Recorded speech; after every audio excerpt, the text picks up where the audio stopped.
न वहां कोई हमारी सीमा में घुस आया है, न ही कोई घुसा हुआ है,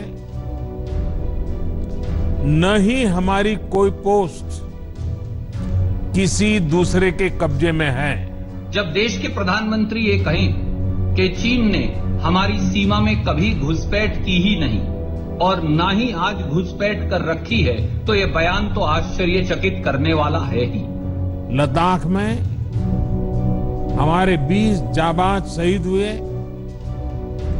लेकिन जिन्होंने भारत माता की तरफ आंख उठाकर देखा था, उन्हें वो सबक सिखा कर गए। तमाम सेना के पूर्व अधिकारी मान रहे हैं चीन ने कब्जा किया है। दुनिया के तमाम देश मान रहे हैं चीन ने कब्जा किया है। तमाम सैटेलाइट इमेजेस कई चैनल्स पे दिखाई गई कि किस तरह से चीन हमारी जमीन में घुस आया है, और उसके बावजूद बेशर्मी के साथ भारतीय जनता पार्टी और केंद्र की सरकार कह रही है चीन ने हमारी जमीन पे कब्जा ही नहीं किया। आज अगर कोई आदमी मेरे घर में घुसने की कोशिश करे और हम मारते भगा दें और मार भी दें और कुछ लोग हम मर भी जाएं, घायल भी हो जाएं, हमारे घर में कोई घुस ना पाए तो उसे क्या कहेंगे? क्या दुश्मनों को पहले की तरह आने देते? 5 मई से ये बात विवाद चल रहा है चीन और भारत के बीच में, तो इसलिए मेरा कहना है कि कोई सामंजस्य नहीं हो रहा है। तो विदेश मंत्रालय कुछ, हमारा रक्षा मंत्रालय कुछ, प्रधानमंत्री कार्यालय कुछ, इस तरह की बयानबाजी से चीन को फायदा पहुंच रहा है। जब से चाइना और इंडिया के बीच में तनाव पैदा हुआ है, राहुल गांधी कोई दिन ऐसा नहीं है जिस दिन भारत का और भारत के प्रधानमंत्री का अपमान नहीं करते हैं। जिस तरह की भाषा उन्होंने बोली, उसके लिए उनको माफी मांगनी चाहिए।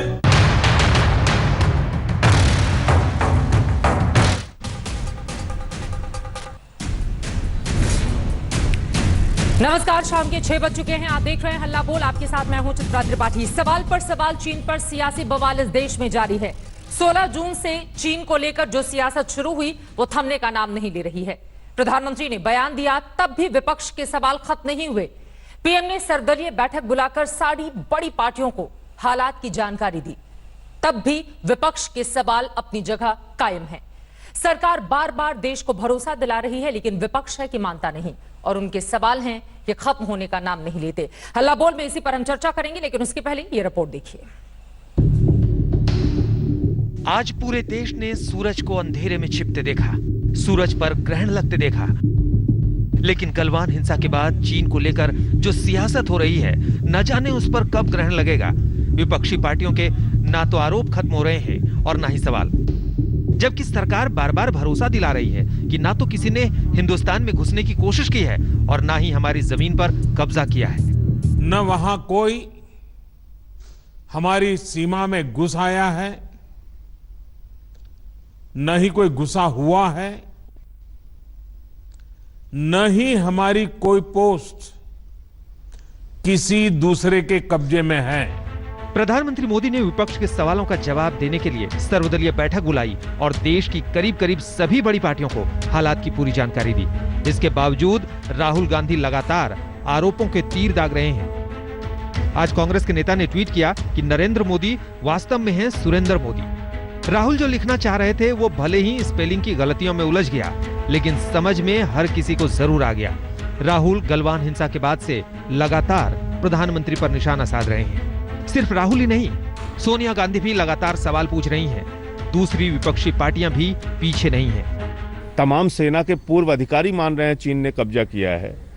दुनिया के तमाम देश मान रहे हैं चीन ने कब्जा किया है। तमाम सैटेलाइट इमेजेस कई चैनल्स पे दिखाई गई कि किस तरह से चीन हमारी जमीन में घुस आया है, और उसके बावजूद बेशर्मी के साथ भारतीय जनता पार्टी और केंद्र की सरकार कह रही है चीन ने हमारी जमीन पे कब्जा ही नहीं किया। 5 मई से ये बात विवाद चल रहा है चीन और भारत के बीच में, तो इसलिए मेरा कहना है कि कोई सामंजस्य नहीं हो रहा है। तो विदेश मंत्रालय कुछ, हमारा रक्षा मंत्रालय कुछ, प्रधानमंत्री कार्यालय कुछ, इस तरह की बयानबाजी से चीन को फायदा पहुंच रहा है। 16 जून से जो सियासी रेल चली है वो रुकने का नाम नहीं ले रही है। सरकार से कभी घुसपैठ पर सवाल पूछे जाते हैं तो कभी उस जमीन का हिसाब मांगा जाता है जिस पर कथित तौर से चीन ने कब्जा कर लिया है, तो कभी सर्वदलीय बैठक में नहीं बुलाए जाने को लेकर सियासत होती है। ओवैसी को ऑल पार्टी मीटिंग का न्योता नहीं मिला तो उन्होंने पीएमओ को चिट्ठी लिखकर सवाल पूछ लिए और श्वेत पत्र जारी करने की मांग कर डाली। कहां गया आपका वो जज्बा कि जब उरी में 16 सिपाही मारे गए तो सर्जिकल स्ट्राइक हुआ, 40 पुलिस वाले मारे गए पुलवामा में तो बालाकोट हुआ। क्या मोदी सरकार हमारी जमीन को वापस लेगी नहीं लेगी? क्या चीन को उसी तरह जवाब देगी नहीं देगी? मैं समझता हूं प्रधानमंत्री के साथ जो विपक्ष ने अपना एकजुटता दिखाया, कुछ एक को छोड़ते हैं और कुछ लोग तो केवल बचकाना बातें कर रहे हैं। ये ठीक है कि विपक्ष को सरकार से सवाल पूछने का हक है, लेकिन एलएसी पर बढ़ते तनाव के बीच लगातार हो रही सियासत का कोई मतलब समझ में नहीं आता है, खासकर तब जबकि पीएम भरोसा दिला चुके हैं कि जवानों का बलिदान व्यर्थ नहीं जाएगा। मैं देश को भरोसा दिलाना चाहता हूं, हमारे जवानों का बलिदान व्यर्थ नहीं जाएगा। आज देश में तकरीबन 6 घंटे का लगा सूर्य ग्रहण तो खत्म हो गया, लेकिन इस देश की सियासत को जो ग्रहण लगा हुआ है वो आखिर कब खत्म होगा? अगर हम आपस में लड़ेंगे तो दुश्मन को जवाब कैसे देंगे?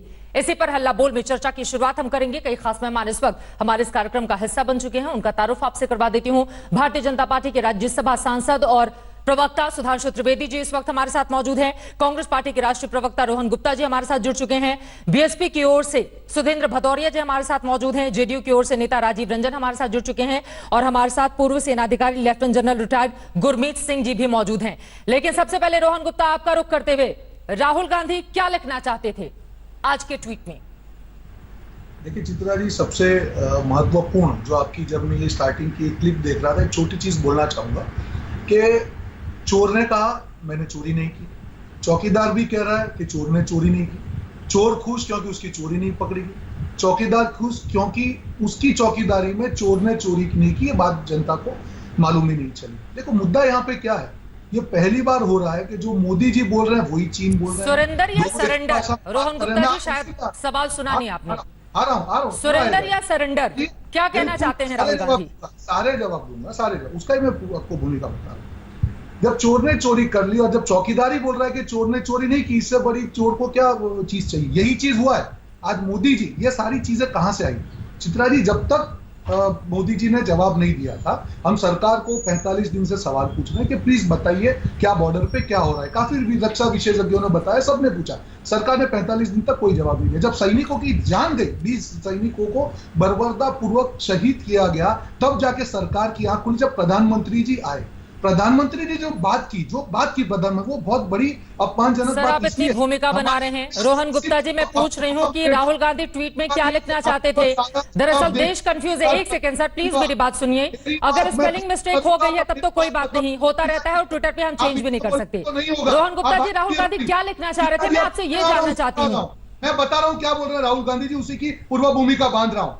जब पूरा देश, जहां पे जब प्रधानमंत्री जी ने बात किया, क्या प्रधानमंत्री जी देश को गुमराह करेंगे? प्रधानमंत्री का पद सबसे बड़ा है, ये बताएंगे कोई ना घुसा है ना कोई घुसा था। तब आपका जब ऑल पार्टी स्टेटमेंट जब आ रहा है, प्रधानमंत्री क्या किसी एक पार्टी का होता है? रोहन गुप्ता जी, आपने बोला कि प्रधानमंत्री क्या किसी पार्टी का होता है?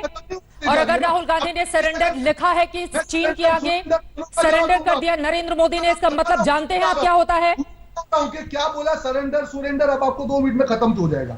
जब उन्होंने ऑल पार्टी मीट के बाद में स्टेटमेंट दिया, उसमें यह लिखा गया कि गालवान में जो 15 जून को मुठभेड़ हुई, गालवान कहां पे है? कहां पे है गालवान? बताए सरकार। आप उसके ऑल पार्टी स्टेटमेंट में आप बता रहे हैं कि गालवान में मुठभेड़। अगर गालवान भारत में है और अगर वहां पे मुठभेड़ हुई, आप कैसे बोलते हैं कि कोई हमारी सीमा में नहीं घुसा? प्रधानमंत्री पद की एक गरिमा होती है, वो गरिमा तोड़ने की शुरुआत प्रधानमंत्री ने झूठ बोल के देश के सामने की है। सैन्य का अपमान किया है। हमारा सैन्य हमेशा फ्रंट फुट पे खेला है। क्या हमारे शहीदी कहां पे हुई? अगर हमारे सैनिक फ्रंट फुट पर खेल रहे हैं तो सरेंडर कहां पर किया है नरेंद्र मोदी ने? मैं ये जानना चाहती हूँ प्लीज। सरेंडर किया मोदी जी ने, ये बोल के सरेंडर किया। आपकी चैनल का एक रिपोर्ट दिखा रहा हूं, सुनिए।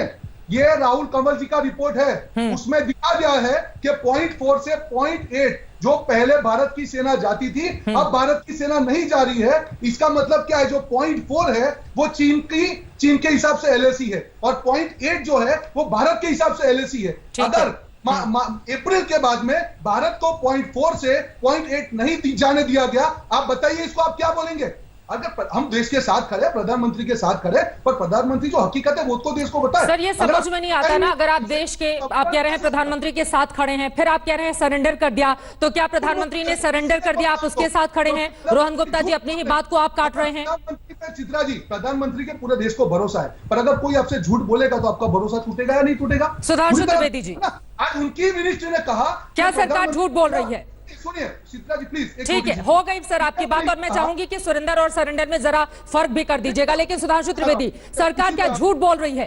क्या देश को गुमराह किया जा रहा है, जो आरोप लगाया जा रहा है कांग्रेस पार्टी की ओर से? सरकार झूठ बोल रही है। ठीक है, जवाब लीजिए, जवाब लीजिए रोहन जी प्लीज। सुधांशु जी, देखिए, राहुल गांधी जी सरेंडर लिखना चाहते थे या सुरेंदर लिखना चाहते थे, उस पर कांग्रेस वाले जो चाहे विचार रखें, परंतु चित्रा जी एक बात बहुत स्पष्ट है कि आज सबने सूर्य के ऊपर राहु को लगते हुए देखा। राहुल गांधी जी निश्चित रूप से भारत की राजनीति के राहु साबित हो रहे हैं, और कांग्रेस के लिए भी राहु साबित हो रहा है। सत्ता की राजनीति के राहु है। कांग्रेस का कोई जिम्मेदार नेता बयान नहीं दे रहा है आप जनाब। नेता प्रतिपक्ष ने बोला क्या? नहीं बोला। इवन अध्यक्षा भी एक बार बोली। वरिष्ठ से वरिष्ठ नेता है कांग्रेस में, कोई नहीं बोल रहा है।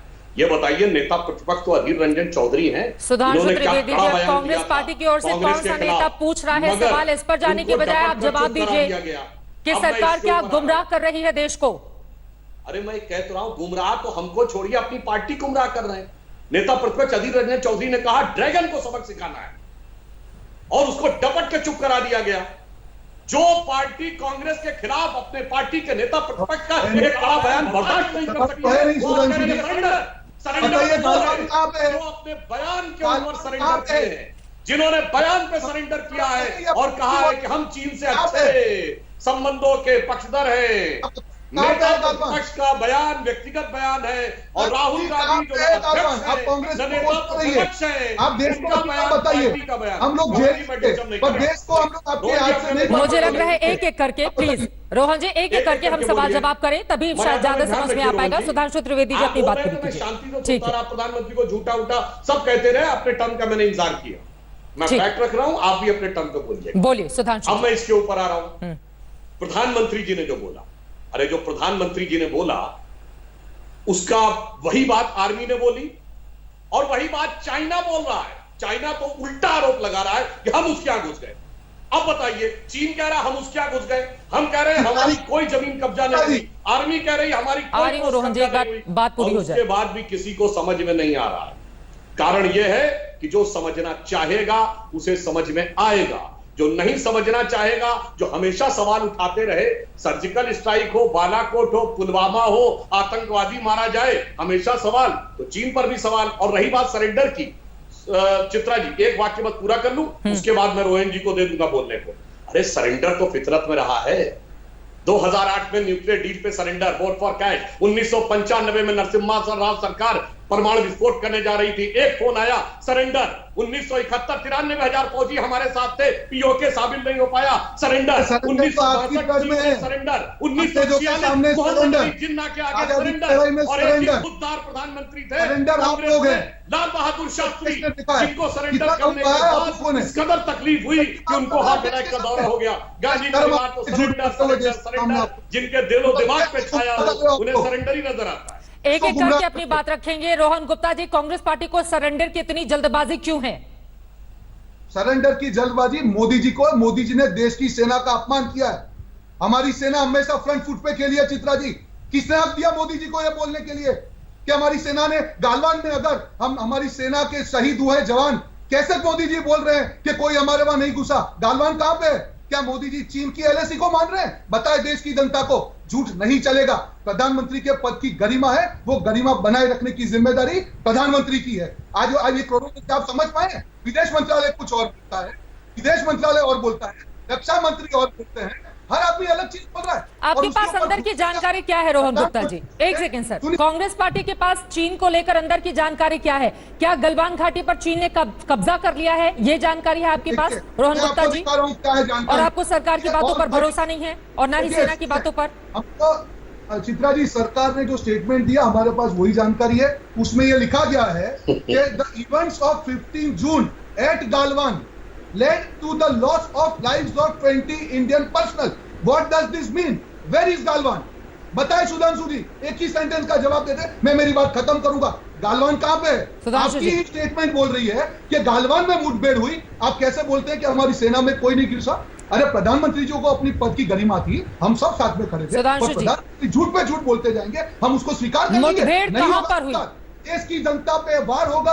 ये देश 20 जवानों की शहादत कहां पर हुई? सुधांशु त्रिवेदी जी, कांग्रेस का सीधा सवाल है, जवाब दीजिए। ठीक है रोहन गुप्ता जी, सुधांशु जी, उसके बाद में तुरंत आलिम राजीव जी। जवानों की का बलिदान हमारी एलएसी और उनकी एलएसी, जहां पर हमारी उनकी डिफाइंड पोजीशन, आप जवाब दीजिए। जैसे वो आगे बढ़े हम भी आगे बढ़े, और हमने उनके इलाके में जाकर उनके टेंट को खत्म कर दिया जहां उन्होंने आगे टेंट लगाया। और मैं पूछना चाहता हूं 2012 में कहां लड़ाई हुई? 2013 में दौलत में गोल्डी में लड़ाई कहां हुई थी?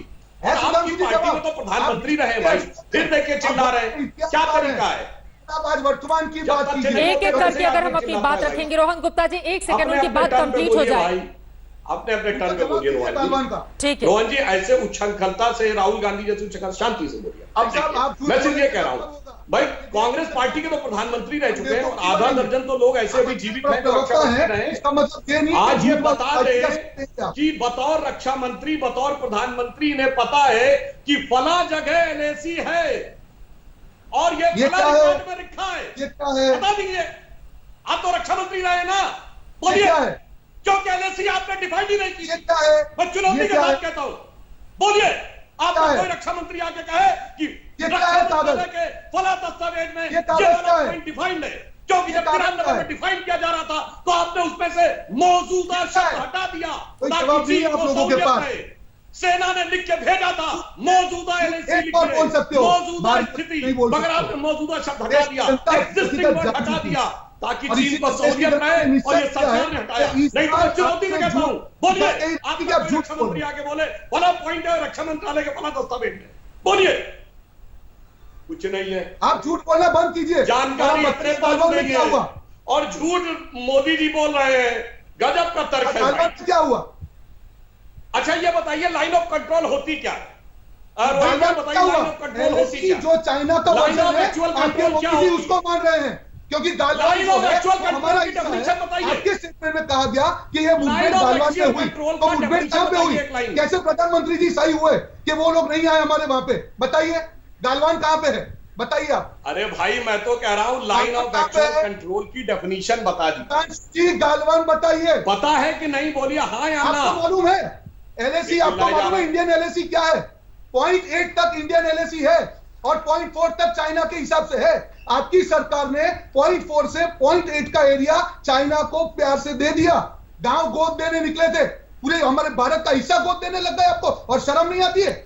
चलिए ठीक है, बीजेपी और कांग्रेस की तू मैं से बाहर निकलते हैं। मैं आती हूँ बाकी मेहमानों के पास। एक सेकंड रोहन जी, ठीक है रोहन जी आपसे मुझे पता है कि बहुत ज्यादा गुस्से में हैं आप, ठीक है। नहीं ठीक है रोहन गुप्ता जी, प्लीज मुझे लग रहा है कि थोड़ा डिबेट की मर्यादा बनाते हुए एक एक करके बोलेंगे तो दर्शक, रोहन जी आपके सवाल को भी देश की जनता समझ पाएगी और सुधांशु जी क्या जवाब देते हैं उसको भी समझ पाएगी, और उसके बाद जनता की विवेक पर हम छोड़ देते हैं कि कौन सच्चा और कौन झूठा। जल्दी से सुधांशु जी जवाब दीजिए। राजीव रंजन जी और हमारे साथ पूरी सेना के अधिकारी गुरमीत जी जुड़े हुए हैं, वो इंतजार करेंगे बहुत देर से। की बात मत माने, अपने प्रधानमंत्री की बात मान ले। नेहरू जी का अप्रैल 1960 का संसद में बयान है, LAC means line of actual control means line of military control. तो लाइन ऑफ मिलिट्री कंट्रोल में कोई चेंज नहीं हुआ। आपके प्रधानमंत्री का बयान। और दूसरा, शर्म उनको जिन्होंने 38,000 किलोमीटर छोड़ दिया हिंदी चीनी भाई और उसके बाद कह रहे हैं शर्म हमको आई। वाह भाई वाह। चलिए अब ठीक है सुधांशु जी आपकी बात हुई। रोहन जी मैं आपसे गुजारिश करूंगी कि जब एक लोगों की बात खत्म हो तभी दूसरा कोई बोले, ताकि हमारे दर्शक को बेहतर समझ में आ पाए। अब मैं जल्दी से आपके पास आते हुए जेडीयू जी, अगर हम आपस में लड़ेंगे तो चीन से कैसे लड़ेंगे? सबसे बड़ा सवाल तो यही है, आखिर कंफ्यूजन की स्थिति कहां है? क्या सरकार विपक्ष को विश्वास में लेना नहीं चाहती, नहीं ले रही, या विपक्ष की ओर से इस तरह के सवाल पूछे जा रहे हैं जो असहज स्थिति को उत्पन्न करते हैं? बताइए, क्या है जेडीयू का स्टैंड? सबसे पहले तो मैं एक बात जरूर कहना चाहूंगा, सीमा विवाद को लेकर के कांग्रेस का जो ताजा नजरिया है वो पूरी तरह से एक जो बौद्धिक दिवालियापन की जो सबसे विभत्स तस्वीर हो सकती है वो देश के सामने राहुल गांधी और उनके तमाम प्रवक्ताओं की ओर से रखा जा रहा है। आज ये विरासत है, सीमा विवाद को लेकर के देश के अनेक राज्य चीन के साथ टकराव की स्थिति में है, चाहे वो उत्तराखंड हो, हिमाचल हो, कश्मीर का हिस्सा हो। देश के कई राज्यों को कठिनाइयों का सामना करना पड़ रहा है। आज आप देखेंगी तो जिस तरह से अरुणाचल प्रदेश और सिक्किम भारत के गणराज्य के हिस्से के तौर पर बने, चीन के मन में ये कहीं ना कहीं कसक है और बेईमानी की बुनियाद पर जिस तरह से पंचशील समझौते की अर्थी उठी, जिसके जो आर्किटेक्ट थे पंडित नेहरू और उस समय के चाइनीज प्रीमियर चाउ एन लाई थे, और उसके बाद 1962 में किसी ने यह नहीं कहा कि यह पंडित नेहरू की व्यक्तिगत हार है, यह देश के लिए सदमे की स्थिति थी। आज आप भारतीय सेना को दुनिया की दूसरी बड़ी सेना, नहीं सर, राजीव रंजन जी, तो फिर आप बार बार 1962 का हवाला क्यों देते हैं कि ये 1962 का हिंदुस्तान नहीं है, ये 1962 की सरकार नहीं है? ये तो सच बात है ना कि 1962 में पंडित नेहरू नहीं, भारत हारा था, और आज भी अगर उसी तरह की स्थिति है, भारत को जीतना है या फिर किसी व्यक्तिगत हम किसी भी नेता के नाम को आगे करें? इसीलिए तो मैंने कहा उस समय देश की हार हुई थी, और मैंने दो जिन वाक्यों का जिक्र किया, सिक्किम कहीं ना कहीं कांग्रेस की सरकार थी, जिस तरह से आपने कहा अरुणाचल प्रदेश भी कांग्रेस की सरकार थी, मैंने किसी एक सरकार को नहीं कहा।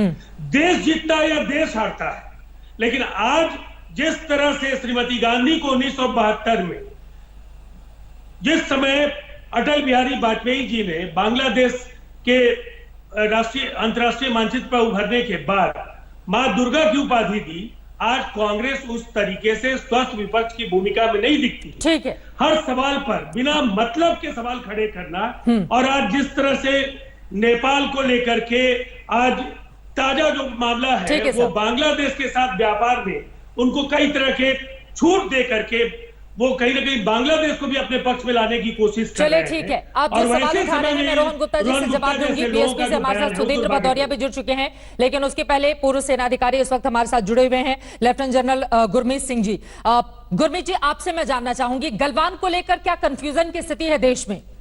आपकी लगातार बड़े अधिकारियों से बातचीत होती रहेगी, मैं चाहूंगी कि सेना अधिकारी होने के नाते आप जरा स्थिति स्पष्ट करें कि इस वक्त क्या स्थिति है बॉर्डर पर।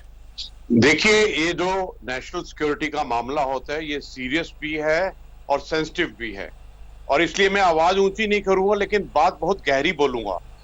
सबसे पहले तो चाइना और पीएलए ने धोखा दिया है, लक्ष्मण रेखा को पार किया है, विश्वासघात किया है, तो हमारी लड़ाई चाइना के साथ में है।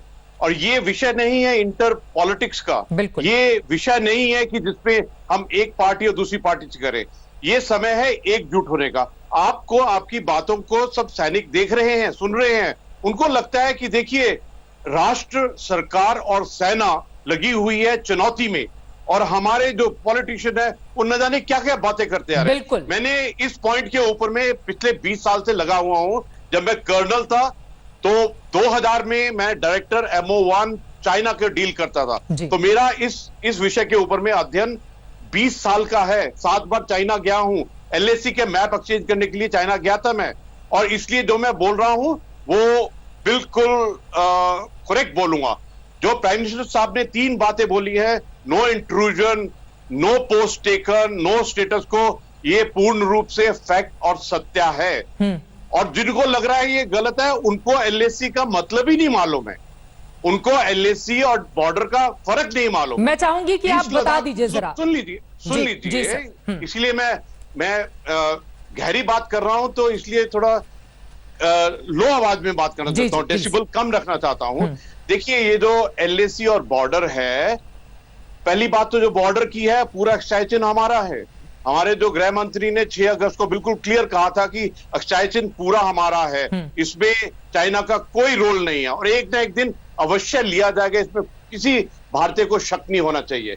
और जो एलएसी है ये लाइन ऑफ एक्चुअल कंट्रोल है। जब ये तीनों वर्ड अगर आप देखें, लाइन, एक्चुअल और कंट्रोल, इसमें कब्जा, टेरिटरी कहां से आ गए?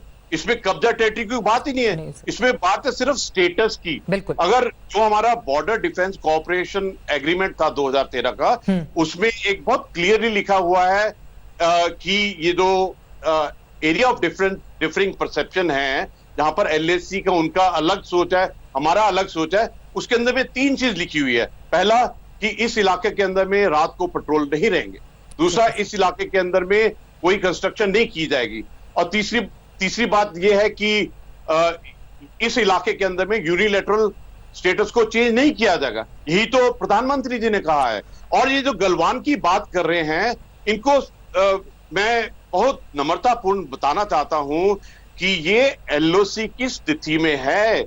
और ये जो 15-16 जून की जो बात है, हमारे जो 20 शहीद हुए हैं, हमारे जो 20 वीर गति को प्राप्त हुए हैं, एक कमांडिंग ऑफिसर जो एक मुखिया, एक पिता की तरह होता है, उनकी शहीदी के बाद में ऐसी बात करते हैं, थोड़ा अच्छा नहीं लगता है सोल्जर्स को।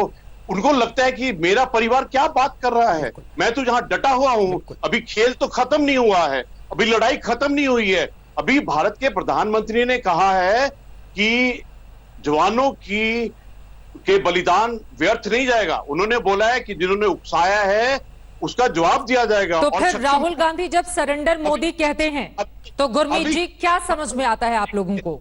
एक मिनट दीजिए। देखिए, ये जो सैनिक की जो मनोस्थिति होती है वो इस प्रकार होती है कि हमारे लिए राष्ट्र सर्वोप्रिय है। बिल्कुल। हमारे लिए सरकार, जो गवर्नमेंट इन पावर है, वो बहुत बड़ी, बहुत पवित्र है। उसका जो प्राइम मिनिस्टर है वो बहुत बड़ा इंसान है। हमारे लिए, हमारे तो जो हमारे फौज के अंदर में जो कमांडिंग ऑफिसर होता है, जैसे कर्नल संतोष बाबू थे, वो हमारे लिए एक पिता की तरह, एक भगवान की तरह होता है। आप समझ लीजिए, कर्नल साहब को हम इतना इज्जत देते हैं तो प्राइम मिनिस्टर को क्या इज्जत देंगे? और हमारे भारत के अंदर, हमारे परिवार के अंदर में कुछ लोग ऐसे हैं जो उनको ऐसे सवाल करते हैं। ये जो शक, शंका और सवाल है, ये जो आदत है ना सबूत पूछने की, हमने पहले भी देखा था 14 फरवरी से लेकर 26 फरवरी 2019 को क्या था।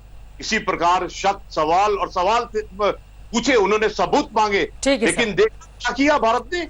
अभी भारत का जो ट्रेंड है, जो दिशा है, जो कदम उठाए हुए हैं, उनको आप देखिए। ये पहली बार हुआ है कि जो जैसे बालाकोट किया, जैसे 5-6 अगस्त 2019 को किया, जैसे 31 अक्टूबर 2019 को किया, जैसे नवंबर 2019 में यूनियन टेरिटरी ले का मैप दिखाया। आपको मालूम है ये जो मैप यूनियन टेरिटरी का है, ले का, इसमें क्या दिखता है? इसमें दिखता है कि अक्षय चिन्ह लिया जाएगा। इसमें दिखाई देता है कि पाकिस्तान और चाइना का बॉर्डर बिल्कुल नहीं है। इसमें दिखाई देता है कि भारत और अफगानिस्तान का जो बॉर्डर है 136 किलोमीटर का है। एक भारत और भारत के प्रधानमंत्री और भारत के गृह मंत्री ऐसे बात कर रहे हैं, सैनिक डटे हुए हैं और 20 जवानों ने अपने प्राणों की आहुति दी है, और आप अपने घर में ऐसे सवाल कर रहे हैं, ये अच्छी बात नहीं। रोहन गुप्ता जी, अब आपको राहुल गांधी के सुरेंद्र मोदी वाले सवाल पर जवाब मिल गया क्या? क्योंकि ये ना बीजेपी का पक्ष है, ना किसी राजनीतिक दल का, एक पूर्व सेना अधिकारी इस तरह की बात रख रहे हैं। मैं विनम्रता से मेरी बात रखना चाहूंगा। हमारे अधिकारी मैं सैल्यूट करता हूं, और देश की आर्मी सबसे ऊपर है, कोई भी नागरिक उसके नीचे है। मैं एक छोटी सी चीज कहना चाहूंगा। देखिए, शुरुआत कहां से हुई? जब प्रधानमंत्री जी ये कहते हैं कि चीन हमारी सेना में नहीं घुसा, तो धोखा कहां हुआ? धोखा तो प्रधानमंत्री की बात में हुआ। अभी जो हमारे सैन्य, मैं उसको बड़ी विनम्रता से उसको स्वीकार करता हूं, चीन हमारा सबसे बड़ा दुश्मन है। किसने बोला था कि 18 बार आप उनको मिलिए और झूले झूले? आपने भरोसा चीन पे करके उसकी कीमत देश क्यों चुका है? आज प्रधानमंत्री जी, मेरे भी प्रधानमंत्री है, हमको भी नहीं अच्छा लगता, पर आज जिस प्रधानमंत्री की गरिमा पे आके आप ऐसी बात बोलेंगे जो आपके रक्षा मंत्री उसको झूठ साबित कर रहे हैं, आपके विदेश मंत्री झूठ, तो सवाल तो उठते हैं चित्रा जी।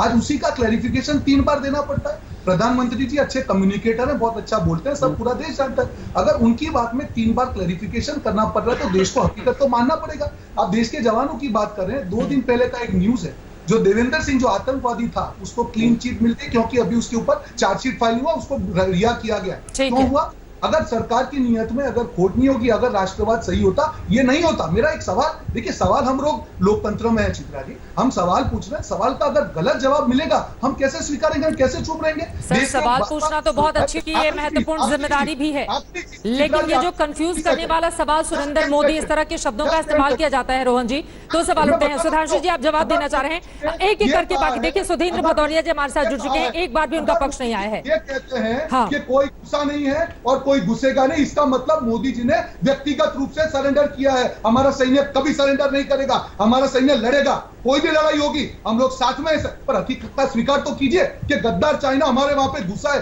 आप हकीकत ही स्वीकार नहीं करेंगे तो सॉल्यूशन क्या आएगा? पूरा देश आपके साथ खड़ा है, तो इसका मतलब ये नहीं है कि आपकी जो शुरुआत हो बात की वो झूठ की बुनियाद पे हो। रोहन जी नरेंद्र मोदी कौन है? प्रधानमंत्री जी रोहन जी नरेंद्र मोदी कौन है? नरेंद्र मोदी कौन है जो व्यक्तिगत रूप से सरेंडर करने पहुंच गए चीन के सामने? उन्होंने आत्मसमर्पण अपनी भाषा से किया है, हमको आत्मनिर्भर बनने का बोला और खुद ने यह बताया। रोहन जी वो हिंदुस्तान के प्रधानमंत्री हैं और जब प्रधानमंत्री के बारे में आप लोग इस तरह के शब्द लिखते हैं तो सवाल आपसे भी पलट के पूछे जाएंगे। सुधांशु जी आप जवाब दीजिएगा। नहीं रोहन जी हो गई आपकी बात, आप कह रहे हैं कि 18 बार वो घूम कर आए, मिल कर आए, आपसे भी पलट कर सवाल पूछ लिया जा सकता है कि पंचशील का समझौता किसने किया था, हिंदी चीनी भाई भाई का नारा कौन लगा रहा था और उसके बाद क्या हुआ? बहुत सारे सवाल हैं रोहन जी, ठीक है मैं आऊंगी, लेकिन देश नेशन फर्स्ट जब हो तो कम से कम हम ध्यान में रखें कि राष्ट्र की बात पहले करें। सुधांशु जी आप जवाब दीजिएगा, क्योंकि सरकार ने भी जरूर कहीं कंफ्यूजन पैदा किया है, इसी वजह से इस तरह के हालात बने हैं कि बार बार प्रधानमंत्री के बयान पर और बाकी मंत्रियों के बयान पर क्लैरिफिकेशन जारी करना पड़ा है। लेकिन उसके पहले सुधींद्र भदौरिया जी आपकी टिप्पणी, ये जो भारत सरकार का स्टैंड है या फिर कांग्रेस पार्टी जो आरोप लगा रही है बीएसपी कहां खड़ी है? सुधींद्र जी देखिए, हमारी बहुजन समाज पार्टी की राष्ट्रीय अध्यक्ष सुश्री बहन मायावती जी ने जिस दिन ये खबर आई कि हमारे 20 सैनिक शहीद हो गए हैं, उसी दिन ये सर्वदलीय जो प्रधानमंत्री जी ने मीटिंग बुलाई थी उसके पहले ही स्पष्ट कर दिया था कि हम ये एक राष्ट्रीय संकट का मौका है, हम अपने शहीद हुए जवानों के साथ एकजुट होकर हम खड़े हुए हैं। और मैं ये भी कहना चाहता हूं और दोहराना चाहता हूं इस बात को कि आज जब हमारा ये इतना बड़ा राष्ट्रीय संकट है, हमारी सीमाओं पर हमारे जवान शहीद हो रहे हैं, सैनिक शहीद हो रहे हैं, उनके अफसर भी शहीद हुए हैं, मैं ये अवश्य स्पष्ट कर दूं कि हम लोग चाहते हैं कि इस पर आज के मौके पर राजनीति न होकर हम अपनी जो सार्वभौमिकता, हमारी जो सॉवरेनिटी है, हमारी यूनिटी है, हमारी इंटेग्रिटी है, उसको कायम रखते हुए कौन कर रहा है पॉलिटिक्स है, अगर है भी तो हम समझते हैं प्रधानमंत्री जी उनको एड्रेस करेंगे और हम लोग उनसे मिलकर या बात करके इन चीजों के क्लैरिफिकेशन ले सकते हैं। पर पब्लिक पोस्चरिंग इस तरह की अगर होगी तो कहीं ना कहीं कोई कंफ्यूजन होगा। मैं इस बात को ये समझते हुए भी कहना चाहता हूं कि हमारे मन में कई शंकाएं हैं, पर शंकाओं को सार्वजनिक तौर पर किसी पटल पर रखना आज की तारीख में उचित नहीं है। हम चीन के हमारे भारत की 38,000 वर्ग किलोमीटर जमीन पहले से ही कब्जे में है और भी कुछ हो सकती है, पर इन सब सवालों पर हम चाहते हैं कि भारत सरकार मजबूती के साथ आगे बढ़े और चीनियों का जो हित हमारे भारत में बढ़ रहा है वो एकदम रोका जाए और भारत को एक मजबूत ताकत के तौर पर देश दुनिया के सामने रखा जाए। ठीक है, आप 2 लाइन में जल्दी से रोहन जी आप जवाब दीजिए, उसके बाद में तुरंत सुधांशु जी आपके पास आऊंगी। शंकाओं का समाधान सार्वजनिक तौर पर डिस्कस नहीं करना चाहिए, खासतौर से जब बॉर्डर की बात हो तो। रोहन जी मैं बिल्कुल मानता हूं, पर जब प्रधानमंत्री ने ये स्टेटमेंट दिया चित्रा जी, पूरा देश जानता है, 45 दिन से आप भी डिबेट करते हैं कि कोई हमारे वहां पे घुसा नहीं। आप अपने दिल को पूछिएगा ये बयान कितने हद तक सही है। इसका कारण क्या है कि जब आप राजनीति के लिए कूटनीति को झूठ नीति में साबित कर देंगे तब विपक्ष को राष्ट्रनीति करनी पड़ेगी। हमारा सिर्फ ये कहना है कि अगर आपके स्टेटमेंट का उपयोग चाइना वाले करके बोलते हैं कि देखिए भारत के प्रधानमंत्री वही बोल रहे हैं जो हम बोल रहे हैं, ये कहां तक सही है? आप प्रॉब्लम को एडमिट कीजिए कि चाइना गद्दार है, चाइना गुस्सा है, हम साथ में मिलकर लड़ेंगे, सोल्यूशन निकलेगा। हम और कुछ नहीं बोल रहे चित्रा जी, हम प्रधान पर झूठ तो ना हो, जिस बात की बुनियादी झूठ से हो, आप गद्दारों से कैसे लड़ेंगे? चाइना हमारा दुश्मन है, हमको उसको हाथ से हाथ मिला के उसकी जो पहले जो हालत थी उससे खराब हालत हमको करनी चाहिए, पर झूठ की बुनियाद पे ये सॉल्यूशन नहीं आ सकता। मेरा सुधांशु जी कंफ्यूजन कहां पर पैदा हुई कि एक के बाद एक भारत सरकार की ओर से क्लैरिफिकेशन दिया गया बयानों पर? कहीं ना कहीं बड़ी चूक हुई, गलती हुई, इस वजह से ऐसी स्थिति पैदा हो गई है देश में। चित्रा जी, अभी आप अपनी डिबेट में ही देख लीजिए, जब लेफ्टिनेंट जनरल गुरमीत सिंह जैसे लेफ्टिनेंट जनरल रैंक के अधिकारी के द्वारा स्पष्टीकरण देने के बाद उनके समझ ही में ना आना चाहे तो उसके लिए कोई क्या कर सकता है। फिर मैं बता देता हूं, लाइन ऑफ कंट्रोल का मतलब है line of military control, perceptive line of control के कुछ किलोमीटर इधर कुछ किलोमीटर इधर। इसमें 3 चीजें जो अभी उन्होंने बताई। नंबर 1, मिलिट्री स्टेटस में कोई चेंज नहीं होना चाहिए। नंबर 2, रात में पेट्रोलिंग नहीं होनी चाहिए। नंबर 3, बीच के एरिया में कोई स्ट्रक्चर नहीं बनाया जाना चाहिए। बीच के एरिया में स्ट्रक्चर बनाने का प्रयास हुआ, हमारे सैनिकों ने जाकर वो स्ट्रक्चर ध्वस्त कर दिया और अब दोनों देश अपनी अपनी लाइन ऑफ मिलिट्री कंट्रोल के ऊपर हैं। मगर समस्या जानते हैं क्या है, जो हमसे आज सरेंडर का पूछ रहे हैं। अरे हारती हुई लड़ाई में तो आपने सरेंडर सुना होगा चित्रा जी, सन 48 में जीतती हुई लड़ाई में सरेंडर करके संयुक्त राष्ट्र संघ। सुधांशु जी, अब हम 1948 पर आ गए। सर 2020 में क्या हो रहा है? सुधांशु जी, मुझे लग रहा है कि 2020 में क्या है आपकी नीति, उसको क्लैरिफाई करें आप। 1948 में क्या हुआ, 62 में क्या हुआ, 71 और 65 में क्या हुआ? रोहन जी, इस समय में 5 में से 4 पांचों मौकों पे आपकी सरकार थी और 4 मौकों पे आपके परिवार की सरकार थी। और अगर वो राहुल गांधी आप बोलते हैं तो उत्तर भारत के ग्रामीण क्षेत्रों की कहावत क्या जाती है कि बाप न मारी मेड की और बिटवा तीरंदाज। परिस्थिति में आप बहुत पीड़ा में की बिटवा तीरंदाज पूरा देश देख रहा है की पूरी 3 पीढ़ियां सरेंडर होती चली गई, मजबूर हो रहा है। वो आज उस हकीकत के ऊपर, अरे जनरल गुरमीत सिंह ने बोला उसके बाद आपको शर्म आनी चाहिए। भारत की सेना कह रही है कोई ऑपरेशन नहीं हुआ, उसके बाद आपको शर्म आनी चाहिए। और तो चाइना का फॉरेन डिपार्टमेंट कह रहा है कि भारत ने हमारे अंदर घुसपैठ कर ली है, उसके बाद आपको शर्म आनी चाहिए। मगर शर्म आने के लिए आंखों में शर्म होनी चाहिए, दिमाग में समझ होनी चाहिए।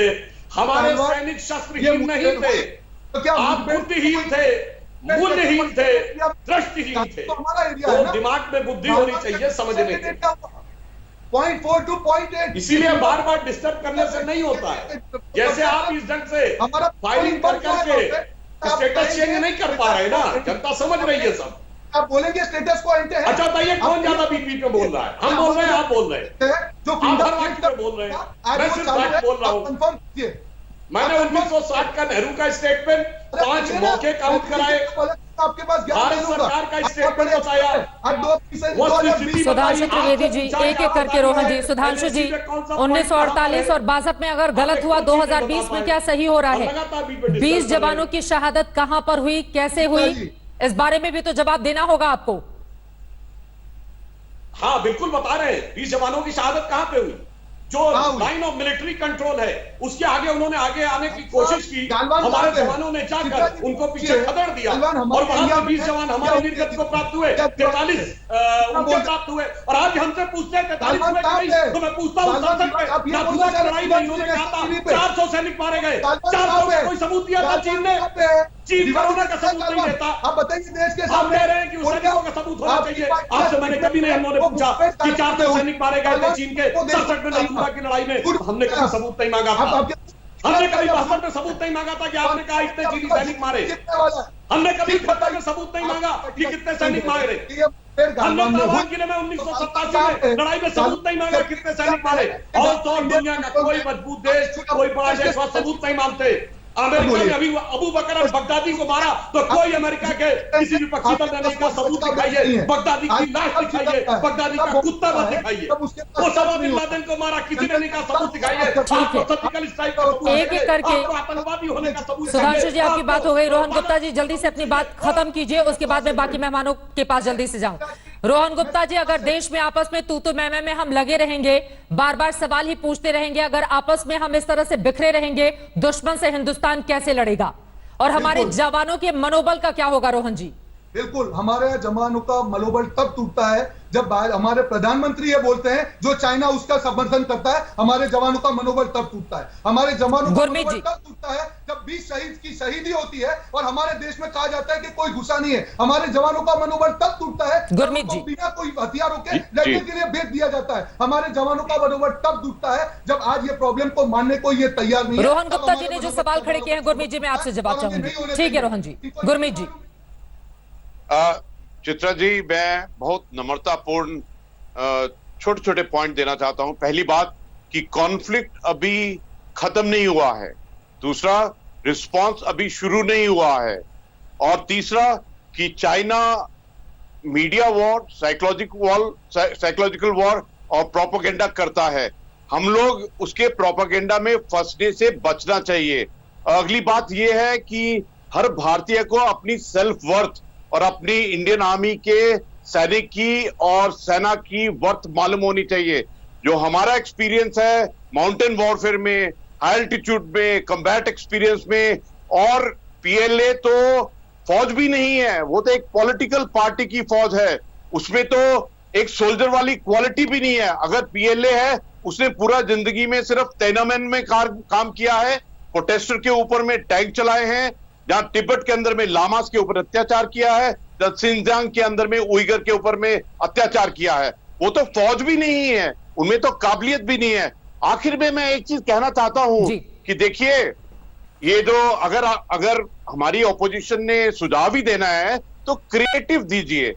अगर मैं आपको उनको 2 सुझाव देना चाहता हूं अपोजिशन को, अभी की हालत में एक जो जवान शहीद होता है उसको 35 लाख मिलते हैं, क्या आप ये सुझाव दे सकते हैं कि उसको 1 लाख कर दें? क्योंकि कई स्टेट के अंदर में जो कोविड में पुलिस वाले मरे हैं, वो जो शहीद हुए हैं एज ए हेल्थ वॉरियर, जहां कोविड वॉरियर, उनको 1 करोड़ दिया है, तो जो हमारे जवान है उनको 35 लाख मिलता है। क्या हम एक इकट्ठा निश्चय कर सकते हैं भारत की तरफ से कि उनको 1 करोड़ दिया जाए? दूसरी बात, जो आईटीबीपी है उसका जो ऑप कंट्रोल है वो आर्मी को दे दिया जाए बॉर्डर के एरिया के अंदर में। ये उनको सुझाव अच्छा होगा, इसकी बजाय कि हमारे राष्ट्र को, हमारे सरकार के मुखिया को, प्राइम मिनिस्टर साहब को सवाल करें। सवाल करने हैं तो चाइना को कीजिए। वक्त की कमी है, एक ब्रेक के लिए हमें रुकना पड़ रहा है। गुरमीत जी, बहुत महत्वपूर्ण बातें आपने कही हैं, और यहाँ पर चाहे वो विपक्ष हो या फिर सत्ता पक्ष हो या कोई भी हो, उसको समझना चाहिए कि कितनी विपरीत परिस्थितियों में हमारे जवान मुस्तैद रहते हैं, सरहद की हिफाजत करते हैं, जिसके कारण हम और आप अपने अपने घरों में महफूज हैं। तो कोई भी ऐसा बयान या ऐसी बातें ना करें जिससे उनका मनोबल गिरे। और दूसरी चीज ये, बिल्डिंग मेजर, इस शब्द का इस्तेमाल 2 देशों के बीच किया जाता है विश्वास बहाली के उपाय के लिए, लेकिन ऐसा लगता है कि देश की सियासत में और आपस में पार्टियों को भी कम से कम विश्वास बहाली की एक सीमा रेखा आपस में तय करनी होगी जब लड़ाई चीन के खिलाफ हो। राजीव रंजन जी, जल्दी से एक टिप्पणी आपकी इस पर। देखिए, निश्चित तौर पर नीतीश कुमार जी ने भी यही बात की कि देश को ऐसे असाधारण स्थितियों का जब हम सामना कर रहे हैं, विभाजित नहीं दिखना चाहिए। युद्ध और आपदा जैसे परिस्थितियों में राजनीतिक नेतृत्व का इस कदर विभाजित दिखना पूरी दुनिया में कहीं ना कहीं चीन का जो स्टैंड है उसको ताकत मिलेगा। और इसीलिए कांग्रेस का जो ये दृष्टिकोण है उससे पूरे देश को हैरानी है। डोकलाम स्टैंड ऑफ के समय में भी इन्होंने यही किया था। एक बार फिर आज आप देखें तो एक बार फिर से आर्काइव में अगर आप जाएंगी, इसी तरह के बयान इनके प्रवक्ताओं के और राहुल गांधी जी के आ गए, और वो खुद चीनी दूतावास में वो गए, और जिस समय भारत के साथ उन्हें दिखना चाहिए था, भारत की खामियां और कमियां ढूंढ रहे। ये महत्वपूर्ण बातें आपने कही हैं। फूट डालो, राज करो। अंग्रेज तो चले गए ये सब कुछ करने के बाद, लेकिन फूट जब महत्वपूर्ण मुद्दे हो उस पर भी देश के भीतर पड़ी रहती है, तो यकीनन चिंता का सबब इस देश के लिए। नमस्कार, मैं हूं अंजना ओम कश्यप। हमें उम्मीद है ये वीडियो आपको पसंद आया होगा। लेटेस्ट खबरों के लिए यूं ही देखते रहिए आज तक, और इस वीडियो के पसंद आने पर लाइक, शेयर एंड सब्सक्राइब करना ना भूलें।